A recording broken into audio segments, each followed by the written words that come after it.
The book that saved the earth Hindi summary. लेखिका Claire Boyko. The book that saved the earth एक हास्य प्रधान विज्ञान कल्पना science fiction नाटक है।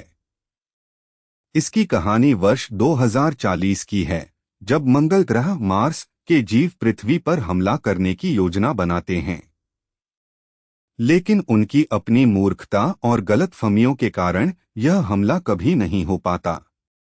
कहानी का सारांश। 25वीं सदी की एक हिस्टोरियन बताती है कि 20वीं सदी को बुक्स का युग कहा जाता था।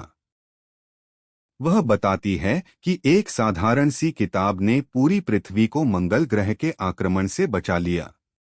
मंगल ग्रह का शासक great and mighty think tank स्वयं को ब्रह्मांड का सबसे बुद्धिमान प्राणी मानता है। वह अपने अंतरिक्ष दल कैप्टन ओमेगा, लेफ्टिनेंट आयोटा और सार्जेंट ऊप को पृथ्वी पर भेजता है ताकि वे जानकारी इकट्ठा कर सकें। पृथ्वी पर पहुंचकर वे एक पब्लिक लाइब्रेरी में पहुंच जाते हैं। वहां उन्हें हजारों किताबें दिखाई देती हैं, लेकिन वे समझ नहीं पाते कि ये क्या हैं। थिंक टैंक पहले किताबों को सैंडविच समझ लेता है और अपने साथियों को उन्हें खाने का आदेश देता है।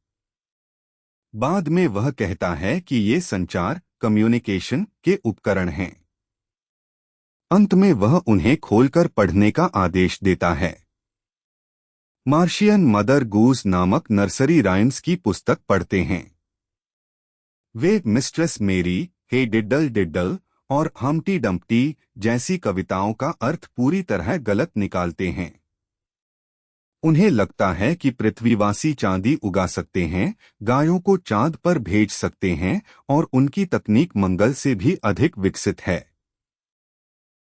जब थिंक टैंक हम्टी डम्प्टी की तस्वीर देखता है तो उसे लगता है कि वह चित्र उसी का है और पृथ्वीवासी उस पर हमला करने वाले हैं।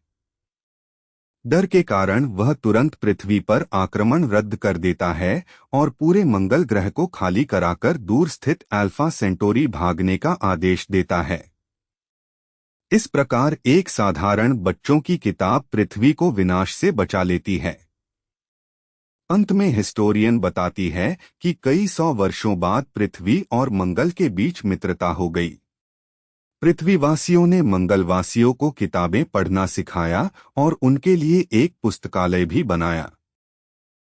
लेकिन आज भी मंगलवासी मदर गूस पुस्तक पढ़ने से डरते हैं, क्योंकि उसी पुस्तक ने उनके शासक थिंक टैंक को भयभीत कर दिया था। मुख्य संदेश। घमंड और अधूरी जानकारी गलत निर्णयों का कारण बनते हैं। ज्ञान, पुस्तकें और सही समझ किसी भी शक्ति से अधिक प्रभावशाली हो सकते हैं। बिना पूरी जानकारी के निष्कर्ष नहीं निकालने चाहिए।